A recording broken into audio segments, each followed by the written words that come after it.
We are going to see about the other two parts of the renal tubule, which is distal convoluted tubule and collecting duct. Okay, so what they function, what is the function of these two tubules we are going to see. So here distal convoluted tubule have a conditioned reabsorption of Na plus sodium ions and water occurs here. So it absorbs Na sodium ions and water. Okay. So this DC from the filtrate, okay, which is passed through Henle's loop and comes and reaches the distal convoluted tubule, it absorbs sodium and water. So this distal convoluted tubule also absorbs hydrogen carbonate ions and secretes hydrogen, H plus, hydrogen, potassium and ammonia to maintain pH and sodium potassium balance in the blood, where every part of this tubules play a great role in maintaining pH and balance osmolarity in the blood. Okay. So next we are going to collecting duct. Collecting duct. Okay, so this collecting duct extends from the cortex to medulla. So cortex, outer cortex to inner medulla. Some collecting ducts can go to the pelvis, but some cannot. That is Henle's loop. Okay, this is Henle's loop is different. Collecting to Henle's loop comes after proximal convoluted tubules. Okay, so this collecting duct is present in this is also present in various regions of kidney, and all the collecting duct come and merge in the pelvis, where it releases the filtrate, and the filtrate all is carried out by the ureter through the urinary bladder. Okay, so this collecting duct extends from cortex to medulla, outer cortex to inner medulla. It extends. Okay. Like the Henle's loop. So these are have large amount of water is reabsorbed. Large amount of water is reabsorbed in this place to produce concentrated urine. Here also water absorption. Water absorption generally takes place in all the parts of nephron except the ascending limb of loop of Henle. It is impermeable to water. Okay. And after the reabsorption of water, it passes small amount of urea to the medulla. To maintain osmolarity. So, osmolarity is nothing but balance pH in the outside and inside. Liquid balance. Okay. So, if the urea only present in the nephron, then the outside medulla all will absorb them because of it reaches from higher concentration to lower concentration. Okay. So therefore, the small amount of urea is passed to the medulla. Okay. And it secretes here also, it secretes hydrogen and potassium ions and maintains pH and the ionic balance of the blood. Okay. So this is the function of collecting duct. Okay. So next we will see about mechanism of concentration of the filtrate. Okay. Now we are going to see the fourth topic, which is mechanism of the concentration of the filtrate. Okay. So the filtrate is so concentrated. We know that initially it produces 180 liters. Yeah. So by the process of concentration, there is only less amount of urine which is passed out. So some mechanism is involved in concentration of the filtrate. Okay, the mechanism is directed by Henle's loop and vasa recta. Why is it called Henle's loop? Henle is someone he found it or? Do not have clear explanation. Okay. That one. It may be Henle, some person who have discovered that loop, but here no information about that one. Okay. So Henle's loop and vasa recta. Okay.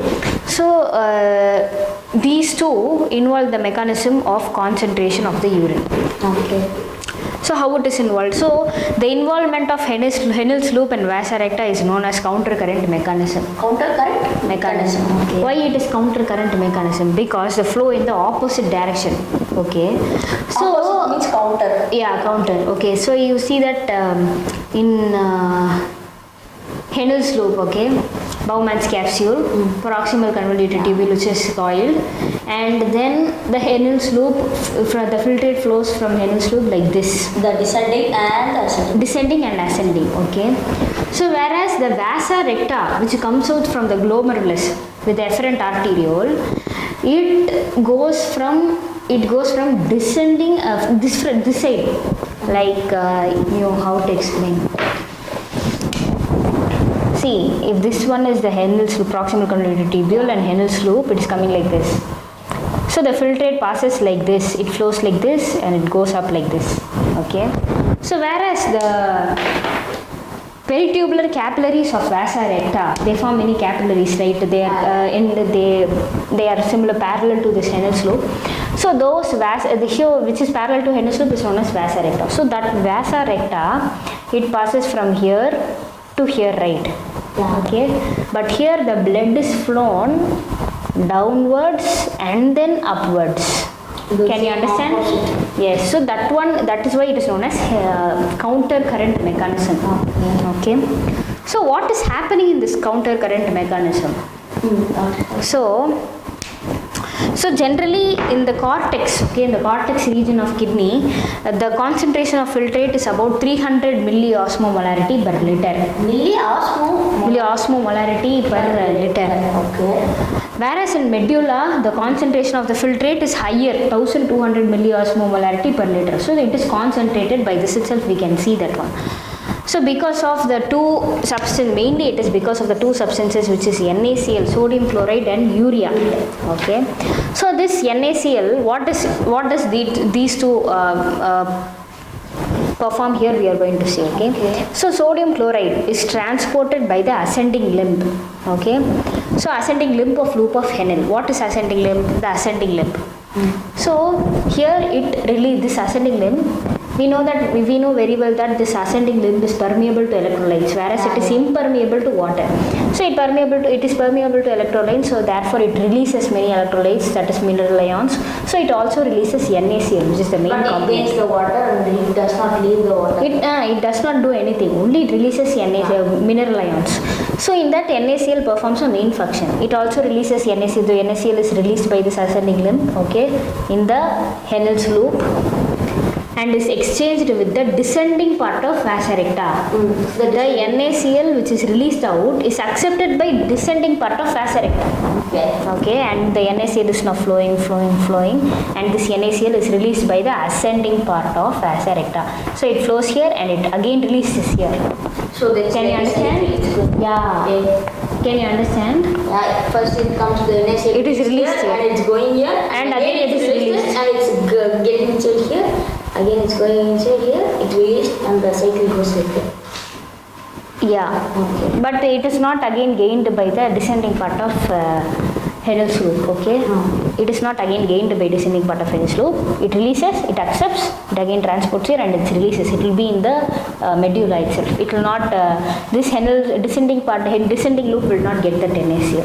Okay. And so this one, and so similarly urea.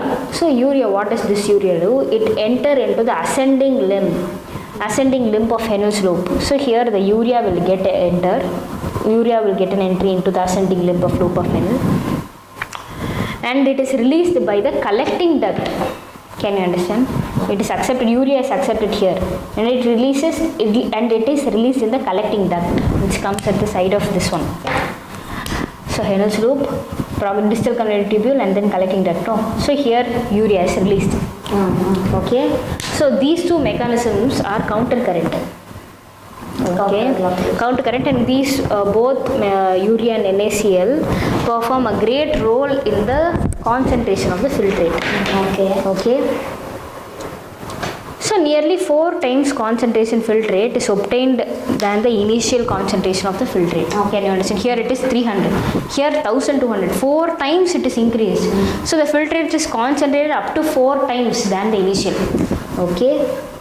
So this is the mechanism of the concentration of the filtrate. Okay. So next we will see about regulation of kidney function. Okay. We are going to see about regulation of kidney function. Okay. So it is regulated by various functions like the hypothalamus, juxtaglomerular apparatus, we have already seen that one, and the heart. Okay, so first we will see about hypothalamus. So hypothalamus in the brain, which also regulates the kidney function. Okay. So loss in the body fluid is nothing but too much loss of urine in the body. So body fluid, it stimulates the hypothalamus to release anti-diuretic hormone, ADH. Okay, what is its what will it do? Yeah, we'll be seeing that one. So antidiuretic hormone, it stimulates to release stimulate the hypothalamus to release antidiuretic hormone ADH, or it is also known as vasopressin. Okay, so it is released from neurohypophysis part of hypothalamus. In hypothalamus there is neurohypophysis and adenohypophysis, which is anterior and posterior. Okay, so here neurohypophysis is anterior hypophysis. Okay.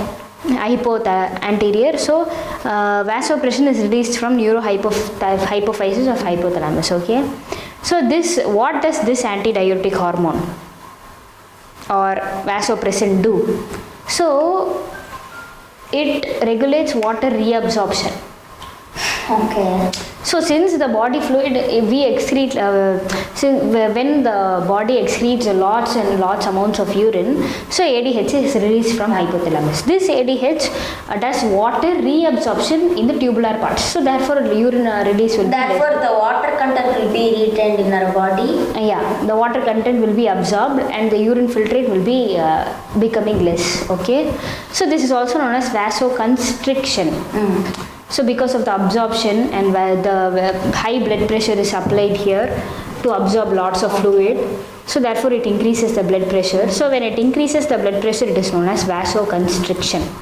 Okay, so next we are going to see about juxtaglomerular apparatus. We have already seen that juxtaglomerular apparatus is a special cell modification in between the distal convoluted tubule and afferent arteriole.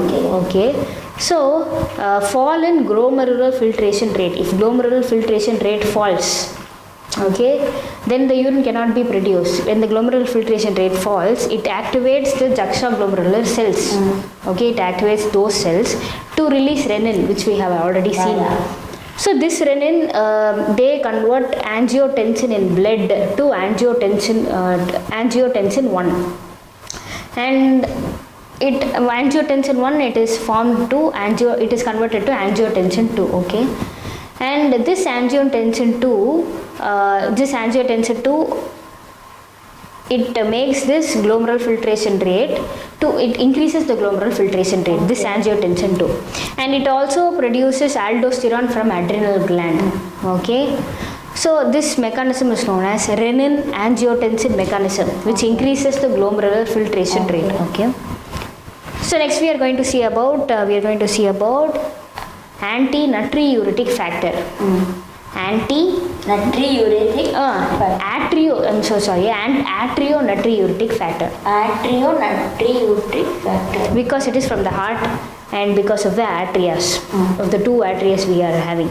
So what it does means it increases blood flow in atria, causes the release of atrionatriuretic factor. Increased blood flow in atria. Okay, it decreases the blood pressure in glomerular filtration. We saw if the blood pressure is low means one hormone the brain will send, and the hormone will make the blood pressure more. To increase, that is juxtaglomerular cells to release renin. Yeah, like that. This will, when the blood pressure is more, this will reduce. Yes. Okay, the opposite. Okay, so therefore it is also known as it gives and check to renin angiotensin mechanism.